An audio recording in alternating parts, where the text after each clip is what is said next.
In the next few lessons we're going to look at polymers. Now, polymers can be divided into two groups. They can be what we call addition polymers or condensation polymers. Now, addition polymers are synthetic polymers, while condensation polymers can be either synthetic or naturally occurring. Okay, so these are rather more complicated actually than the addition polymers to explain. So what we're going to do is we're going to start off with the addition polymers. So addition polymers are formed from alkenes, actually from ethene, and make use of the fact that there is a carbon-carbon double bond. Okay, so what's going to happen is that under high pressure and using a catalyst, this carbon-carbon double bond can open up to allow this ethene molecule to join on to another ethene molecule whose carbon-carbon double bond will then open up to allow that to join on to another ethene molecule, and so gradually, bit by bit, we get this chain of monomers forming into what we call a polymer. Okay, so before we continue, let's give some definitions here. This is called the monomer. So the ethene molecule here is the monomer, and that's going to be used to construct our polymer.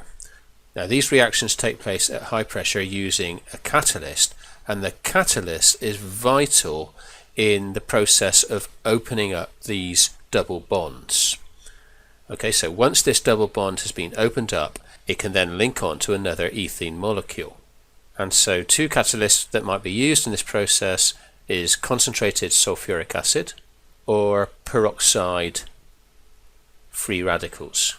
Now, as I said, we're not going to go into the mechanism, but once again, these are vitally important in opening up this double bond.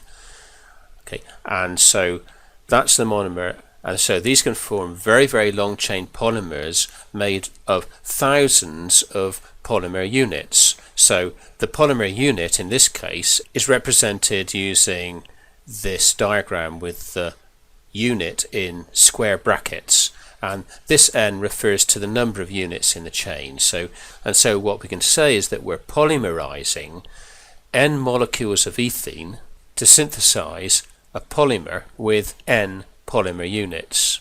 So the monomer in this case is ethene, and so the polymer is called polyethene.